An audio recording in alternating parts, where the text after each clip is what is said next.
Mesdames, Messieurs, bonjour. Très heureux de vous retrouver ici dans le cadre du Salon de l'Herbe à Villefranche d'Allier. Alors on le sait aujourd'hui, c'est compliqué de se faire livrer du matériel, de se faire livrer des tracteurs.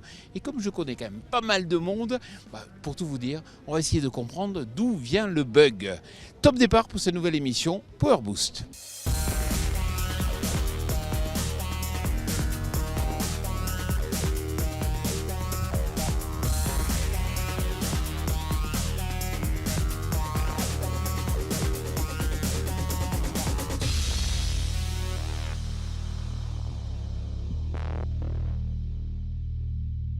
Et oui, ça ne vous a pas échappé, 2022 ne s'annonce pas comme l'année la plus facile pour investir dans de la grosse machine agricole. Bien sûr, la situation mondiale y est pour quelque chose, mais où est-ce que ça bloque précisément en France pour les concessionnaires et les constructeurs? Et quelles sont les répercussions sur le marché d'occasion dans ce contexte particulier?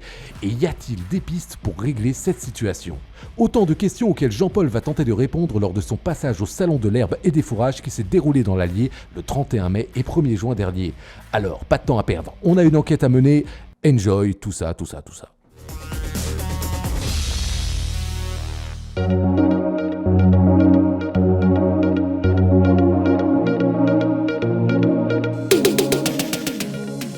Salut Philippe.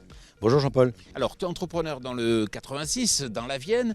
Alors, c'est vrai que en tant qu'entrepreneur, cet été, il va falloir croiser les doigts parce qu'il ne va pas falloir tomber en panne. Oui, c'est un peu vrai. On est aujourd'hui, toute la société surfe un peu sur une vague d'inflation, sur des conditions lesquelles on connaît, avec les impacts.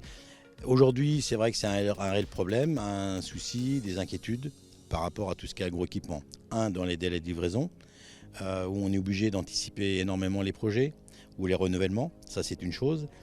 2, nous sommes aussi un petit peu inquiets par rapport à tout ce qui est fourniture de pièces avant campagne et pendant la campagne. On croise les doigts pour ne pas tomber en panne pendant la saison parce que on sait que nos concessionnaires font le maximum, mais qu'en termes de disponibilité de pièces, ça va être très compliqué. Et au-delà de ça, cerise sur le gâteau, c'est que lorsque les pièces sont disponibles, elles ont pris une inflation énorme par rapport à l'année dernière. Donc tout ça nous pose des soucis de gestion quotidienne dans l'entreprise. Oui, mais côté prix, tu sais, les constructeurs ils disent vous avez qu'à augmenter vos tarifs. Oui, on sait c'est ce qu'ils font tous les ans depuis des décennies. Ça, c'est sûr. On sait très bien qu'ils ont une vague inflationniste régulière tous les ans. Nous, on est un peu entre le marteau et l'enclume. Nous, on doit acheter du matériel pour offrir une prestation de service qui est demandée par nos clients. Donc certes, aujourd'hui, le mot d'ordre de la fédération, c'est de dire oui à nos collègues, on est obligé de passer par une augmentation de nos tarifs. Parce qu'il y a l'augmentation matérielle, mais aussi l'augmentation des carburants, qui représente un pourcentage énorme dans nos chiffres d'affaires. Donc ça, on est obligé de passer par là.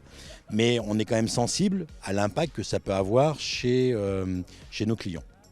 Alors, on passe par une augmentation, certes, mais on reste sensible à essayer d'adapter notre système pour pouvoir proposer des choses un peu différentes, modulées, pour que le client, au final, se retrouve. Il est conscient, le client est conscient, lorsqu'on parle avec nos clients, il est conscient qu'on doit augmenter nos tarifs. Il en est tout à fait conscient, mais derrière, on sait que derrière, ils ont un impact. Comme nous, on a un impact lorsque les concessionnaires nous disent on est obligé d'augmenter. Oui, mais Philippe, comment on en est arrivé là? Comment on en est arrivé là? On en est arrivé là parce qu'on est obligé de suivre un petit peu la manœuvre, mais c'est vrai que l'an passé déjà, c'était compliqué. Avec la période Covid, ça a été compliqué d'avoir des pièces. Mais je pense qu'on ne se rendait pas compte de l'impact qu'il y aura l'après-Covid, parce que là, on est dedans, l'après-Covid, et c'est peut-être pas fini. Donc aujourd'hui, la hausse du matériel, ça, c'est inévitable. Donc, peut-être qu'il va falloir réfléchir comment on peut travailler pour anticiper tout ça. Le but, nous, c'est de fournir une prestation de service, entre guillemets, presque garantie. C'est-à-dire que l'été, on doit avoir des machines qui soient performantes, fiables, et si toutefois il y a une panne, il faut qu'on soit capable de répondre présent. Mais Philippe, je vais te renvoyer la balle. Il y a des constructeurs français. Pourquoi vous achetez pas plus français, peut-être qu'à l'étranger? Alors, l'important d'achat dans nos structures, d'abord, on n'achète pas forcément, on ne choisit pas d'acheter français ou pas français. Il faut savoir qu'aujourd'hui, déjà en motoriste, français, il n'y en a pas beaucoup, voire peu, voire pas du tout. Donc après, c'est vrai qu'il y a des constructeurs français. Je pense que localement, localement, nous entrepreneurs, on est des entreprises de territoire, donc du local. Et donc on a cette culture de travailler en local. Donc je pense que tout constructeur qu'il y a en localité, on travaille avec. Après, il y a certains types de matériel où on est obligé d'aller vers l'international. On ne peut pas y passer. Et là, on est obligé de prendre... Je pense qu'on arrive à un système où on doit faire un petit peu une analyse. Mais c'est la société en général. On se rend compte que la France, aujourd'hui, on a beaucoup évolué, on a beaucoup avancé. Mais on se rend compte que qu'est-ce qui se passe quand il y a un conflit, quand il y a un problème, une pandémie, on est tributaire d'énormément de monde qu'on ne se rend pas compte quand on est dans le système. Et là, peut-être qu'il faut que la France et le pays en général, et tous les professionnels, se remettent en cause pour essayer de remettre tous les besoins peut-être dans un système de circuit court, comme il existe un petit peu dans l'alimentaire, à un moment donné. Mais pour l'équipement, on va être peut-être obligé de revenir à ça aussi. Merci beaucoup. De rien, merci. Bon, alors à présent, on va demander l'avis justement à un concessionnaire. Salut Thomas. Salut. Alors toi, tu es concessionnaire ici dans l'Allier. C'est vrai que tu as des commerciaux à payer, tu as des clients, mais tu n'as pas de matériel à livrer, à la fois des matériels et des tracteurs. C'est clair qu'aujourd'hui, l'activité est très très compliquée avec des jeunes entreprises comme la nôtre qui ont envie de se développer fortement. Voilà, ça nous met une belle épine dans le pied et aujourd'hui, être crédible vis-à-vis de tous ces clients, leur dire voilà, votre matériel il va être livré dans 10 mois. Ok, on gère le truc. Par contre, dans 10 mois, écoute, va y avoir un petit peu de retard.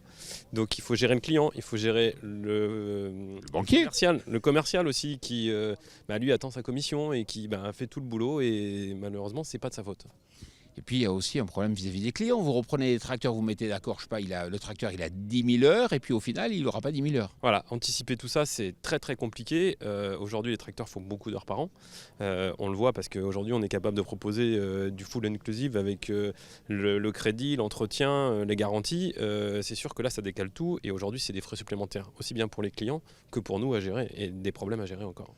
Mais Thomas, il y a une bonne nouvelle, c'est que vos parcs d'occasion, ça y est, ils ont vidé. Oui, nos parcs occasion, ils ont vidé. Et par contre, ça a été un gros travail au niveau de l'atelier pour justement que ces tracteurs soient en état de fonctionnement, qu'on n'ait pas de surprise derrière pour satisfaire ou en tout cas faire la transition en attendant l'arrivée du nouveau tracteur ou de la nouvelle faucheuse ou tout autre matériel qui aujourd'hui nous pose quand même gros de soucis. Bon allez Thomas, on espère que ça s'arrange. Oui, on est motivé, on a des équipes qui sont à fond pour pouvoir essayer de répondre au mieux aux besoins des clients et voilà, on tient le coup et on sera là encore longtemps. Bon, à bientôt dans l'Allier. Ciao.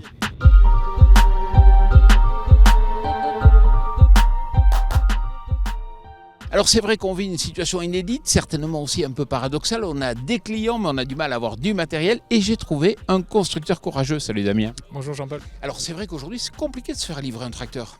Oui, c'est pas facile, effectivement, on vit une situation inédite. Là, effectivement, le plus important, c'est de rassurer le client final et toute la chaîne de distribution met tout en œuvre pour raccourcir les délais, que ce soit nous, constructeurs, ou le concessionnaire. Et effectivement, on essaye de rassurer le client final qui a commandé son tracteur pour l'avoir en temps et en heure et surtout complet. En matière de délai, c'est quoi, 1 an aujourd'hui ? Oui, une petite année sur une nouvelle commande, mais on a la chance d'avoir un réseau qui a su s'investir à un moment donné, en fin d'année dernière, quand on a poussé justement pour prendre des commandes de stock. Aujourd'hui, la majeure partie des concessionnaires sont capables de livrer un tracteur sous 3 à 5 mois, en ayant anticipé les besoins de leur réseau. Et si on élargit un peu le regard, ça veut dire que quelque part, on est arrivé au bout d'un système ?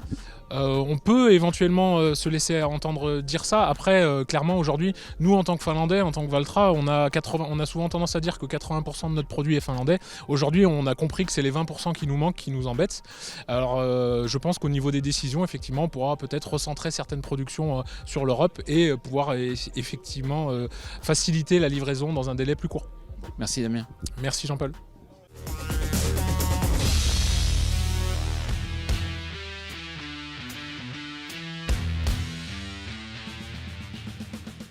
Salut Cyril. Bonjour Jean-Paul. Alors, toi aussi, quand tu vois un nouveau client chez Agroservice, tu as peur ? Pas du tout, on est très content de les accueillir dans nos magasins. Oui, mais Cyril, encore faut-il avoir du matériel à livrer ? Justement, Jean-Paul, on a ce qu'il faut pour leur livrer. On a simplement anticipé les approvisionnements depuis plusieurs années.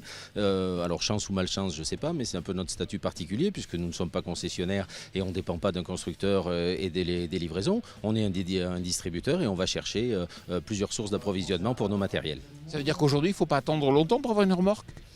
Tu vois, celle qui est sur le salon de l'herbe est disponible et puis on a d'autres modèles plus petits, plus gros et identiques disponibles pour nos clients. Merci Cyril. À bientôt Jean-Paul. Bon alors là, pour finir, je vais faire appel à vous. Je suis en compagnie de Joël. Bonjour Joël. Bonjour Jean-Paul. Alors vous êtes éleveur en Saône-et-Loire. Vous êtes venu me voir parce que vous avez une demande bien particulière et moi j'ai envie de vous solliciter là-dessus. Dites-moi, vous recherchez quoi? Je recherche une charrue Kneverland, 5 socs, réversible, modèle EG 100-300.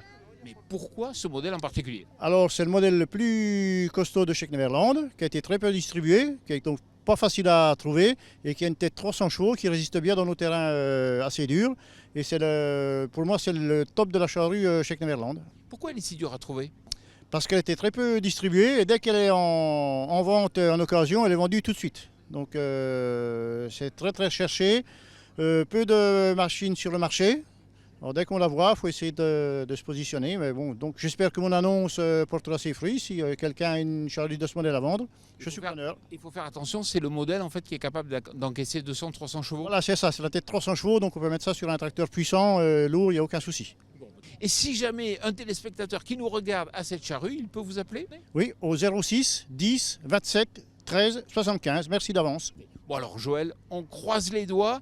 Alors vous savez que cette émission Power Boost touche à présent à sa fin. Vous pouvez nous retrouver chaque semaine sur notre chaîne YouTube. N'oubliez pas non plus de vous abonner à notre page Instagram et je vous souhaite une excellente semaine.